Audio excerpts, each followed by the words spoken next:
आज धनवती साधना है।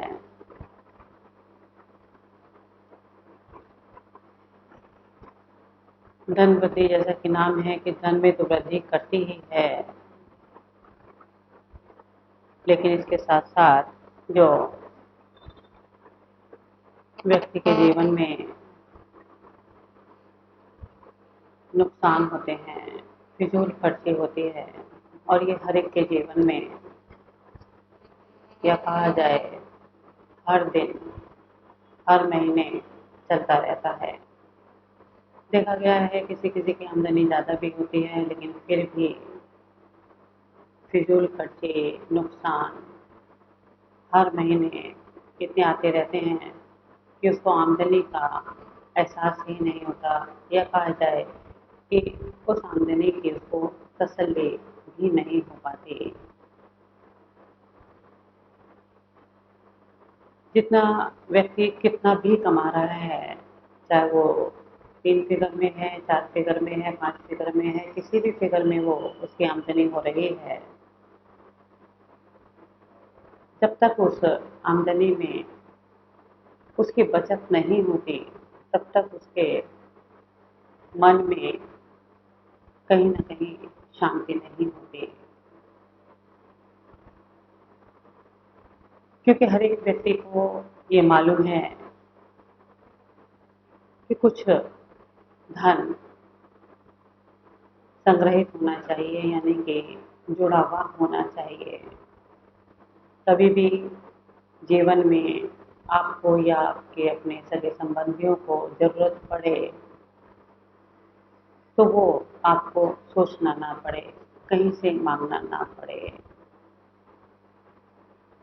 इसीलिए व्यक्ति के अंदर एक इच्छा होती है कि वो कुछ धन को संग्रहित करके रखे, चाहे वो बैंक में रखे, चाहे वो घर में रखे, जैसी भी उसकी सुविधा हो उसके अनुसार रखे। इसलिए व्यक्ति चल संपत्ति करके चलता है, बना करके चलता है कि कभी भी कैसी भी ज़रूरत पड़े उसके या उसके अपने लोगों को, तो वो काम आ सके। लेकिन दिक्कत और परेशानियाँ तब शुरू होती हैं जबकि व्यक्ति की आमदनी कितनी भी है, लेकिन अगर उसके खर्चे उसकी आमदनी के बराबर हो रहे हैं और उसको महीने के एंड में कुछ नहीं बच रहा है, तो चाहे वो 5 फिगर में कमा रहा है, 10 फिगर में कमा रहा है, तो भी उसको तसल्ली नहीं है। लेकिन अगर चाहे व्यक्ति 2 फिगर में कमा रहा है और 2 फिगर में भी उसके खर्चे या उसके नुकसान उसके 2 फिगर से कम हैं, यानी कि उसको महीने के एंड में बचत होती है, तो भी उसके 2 फिगर में होते हुए भी उसके मन में तसल्ली है कि मैं महीने के इतने रुपए तो बचा रहा हूँ, हाँ मेरी जेब में इतने पैसे तो पड़े हैं। लेकिन अगर लाखों करोड़ों में कमाने के बावजूद भी उसका पर्स खाली है, उसका बैंक बैलेंस खाली है, तो वो तो उससे भी ज़्यादा 2 फिगर वाले से भी ज़्यादा निर्धन है। तो जितना कहा जाए कि धन वृद्धि, आमदनी बढ़ाने में व्यक्ति ध्यान देता है, उससे ज़्यादा ज़रूरत है हमें अपने फिजूल खर्ची और नुकसान को रोकने में। जबकि हमारे समाज में या व्यक्ति की आदत यही होती है कि वो अपनी आमदनी बढ़ाने की तरफ ध्यान देते हैं। हमेशा वो ये देखते हैं कि आज मेरे 50,000 की आमदनी हो रही है, तो अब 75 की हो जाए, अब 75 की हो गई है तो 1 की हो जाए, 1.5 की हो जाए, मतलब उस फिगर को वो हमेशा बढ़ाने की सोचते हैं। लेकिन ये नहीं सोचते कि जितना भी आप आज कमा रहे हो, जितना भी आप आज की आमदनी है, अल्टीमेटली आपकी फिगर कितनी भी ऊँची हो जाए, अल्टीमेटली आपका उद्देश्य क्या होता है कि आपकी चल अचल संपत्ति बननी चाहिए, आपका बैंक बैलेंस आपका बढ़ना चाहिए। तो ये तो कोई गारंटी नहीं है कि आपकी फिगर अगर ज़ीरो बढ़ती चली जाएँ, लेकिन उसी के साथ आपके फिजूल खर्ची, खर्चे, नुकसान वो भी बढ़ते चले जाएँ, तो क्या हुआ? पहले भी आप हैंड टू माउथ थे, आज भी हैंड टू माउथ हो और कल भी हैंड टू माउथ रहोगे। तो हमेशा अगर हैंड टू माउथ ही रहना है तो फिर धन वृद्धि का फायदा क्या है? बस केवल इतनी दिल की तसल्ली कि पहले आप स्कूटर पर चलते थे, आज गाड़ी में चलते हो, आज छोटी गाड़ी है, कल बड़ी गाड़ी है। हाँ, स्टेटस बढ़ गया, समाज की निगाह में आपका स्टेटस बढ़ गया, लेकिन इंटरनली आप कितना खाली होते जा रहे हो वो आप खुद जानते हो, कोई दूसरा नहीं जानता। जैसे एक कहावत भी है कि जैसे जैसे व्यक्ति की आमदनी बढ़ती है, जैसे जैसे उसका पैसा बढ़ता है तो उसकी शांति भंग होती चली जाती है। या दूसरे लफ्जों में ये भी कहते हैं जैसे जैसे व्यक्ति के पास पैसा बढ़ता है वैसे वैसे बीमारियां बढ़ती चली जाती हैं। पैसा बीमारी लेकर के आता है, लेकिन कभी उसके पीछे छुपा हुआ रीजन किसी ने सोचा है कि ये पैसा बढ़ता है तो ये बीमारियां क्यों लेकर के आता है? बीमारियों की उत्पत्ति होती कहाँ से है? बीमारियां आती हैं तो कहाँ से आती हैं? हमारे माइंड से आती हैं।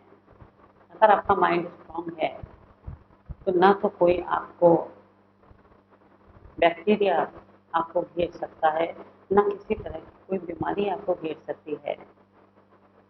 जब आप माइंड से वीक होते हो तभी आपको एक या अनेकों बीमारियां आ जाती हैं और वहाँ कई बार दवाइयाँ काम कर जाती हैं और कई बार दवाइयाँ भी फेल हो जाती हैं।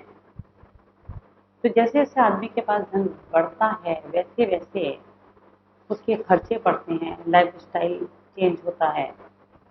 फिर जब लाइफस्टाइल चेंज होता है तो वहाँ फिजूल खर्ची भी बढ़ती है, नुकसान भी बढ़ते हैं और अल्टीमेटली क्या होता है कि बाकी सब तो ऐश करते हैं, लेकिन जो मेन बंदा होता है, जो कि जिसके ऊपर सारा ये जिम्मेदारी होती है, वो इंटरनली ऊपर से वो कुछ भी दिखाए लेकिन इंटरनली वो अपने आप को एक टेंशन में उसमें झेलने लगता है और जब वो झेलने लगता है तो वो ही बीमारियों का कारण बन जाता है, जो कि समाज में, घर में सबको यही नजर आता है। और यही चीज, यही कहावत मशहूर है कि जैसे जैसे पैसा बढ़ता है बीमारियां बढ़ती हैं।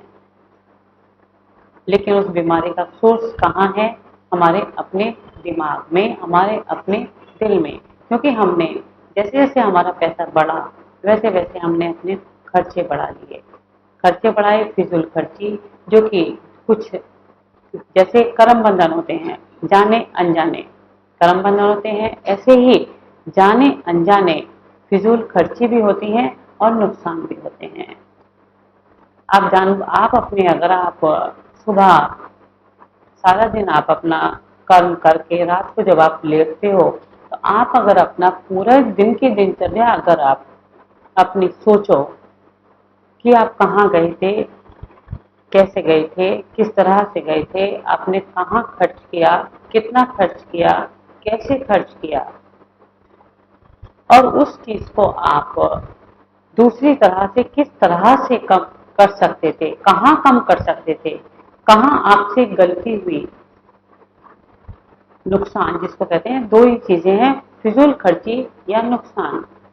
कि कोई चीज अगर आपने खरीदनी है तो वो चीज आप इतने पैसों में आपने यहाँ से खरीदी, अगर थोड़ी और मेहनत करके आप दूसरी जगह से अगर खरीद सकते या खरीदना चाहते तो वो चीज आपको दूसरी जगह से इतने कम पैसों में मिल सकती थी। तो वो क्या हुआ, अगर आप इस चीज पर सोचोगे तो यानी कि वो नुकसान आपका आज हो गया, लेकिन वो आने वाले समय में नहीं होगा।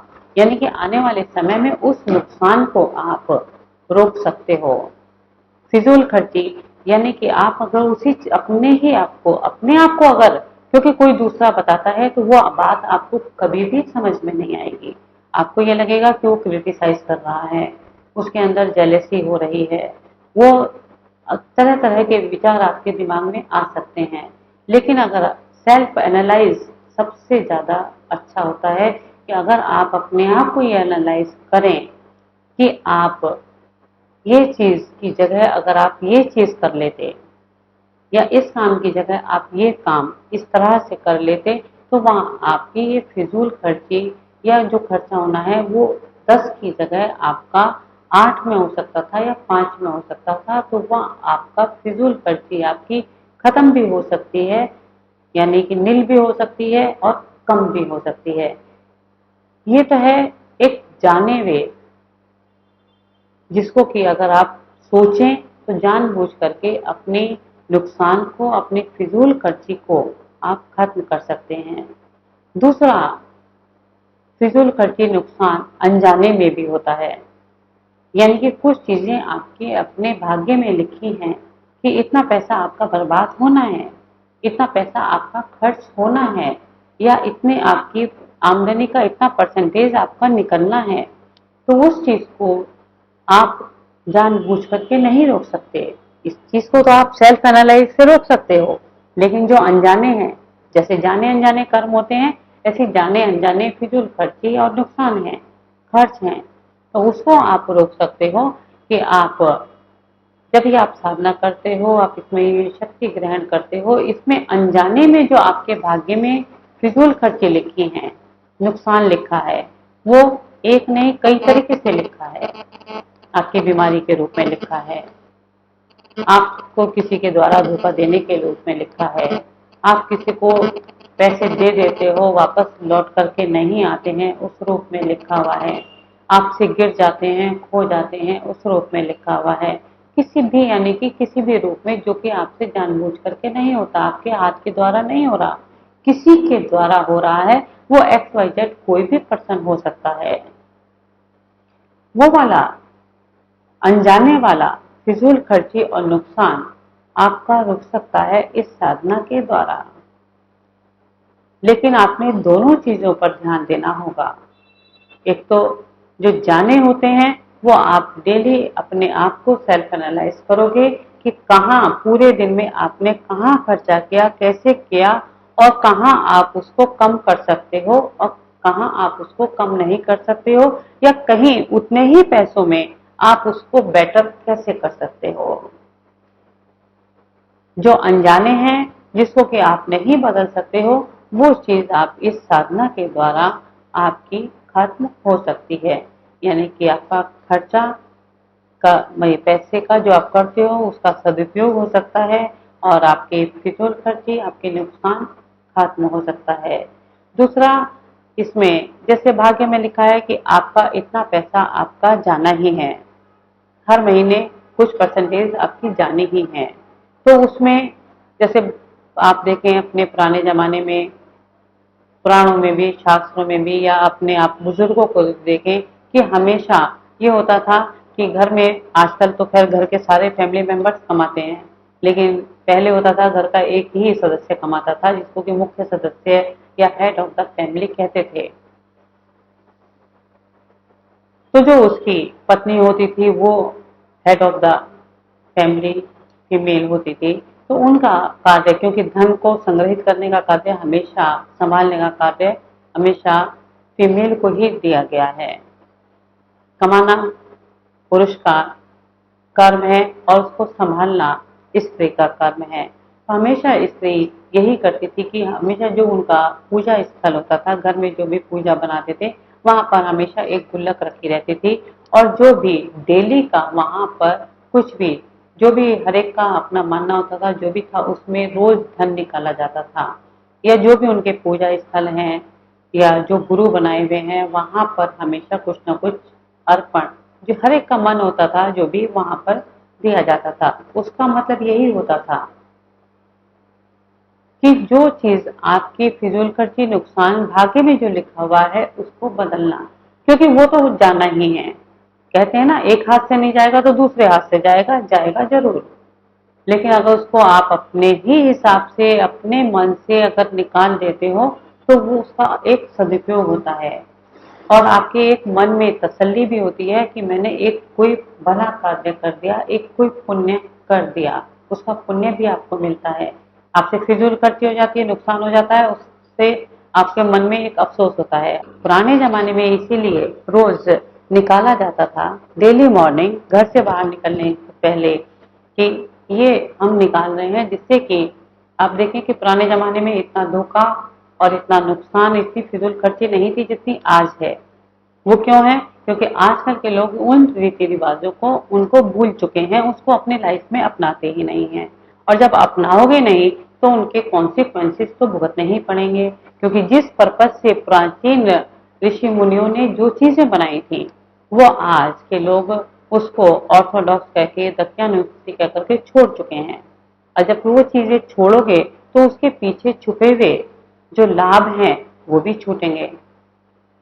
तो इसलिए अपने जीवन में अगर ये चाहते हो कि जाने अनजाने जो तुम्हारे फिजूल खर्चे, नुकसान और ये सब कुछ हैं, ये सब खत्म होते हैं। आप देखेंगे आपसे इस साधना में हाथ में धन निकलवाया जाता है, दोनों हाथों में निकलवाया जाता है।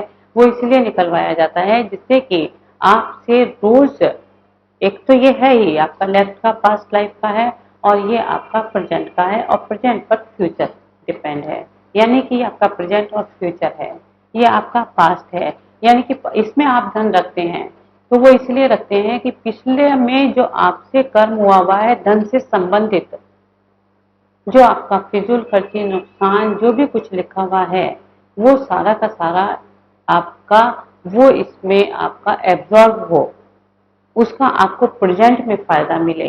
और प्रेजेंट में जब फायदा मिलेगा तो वो नेचुरल है कि फ्यूचर में आपको वो लाभ देगा ही देगा।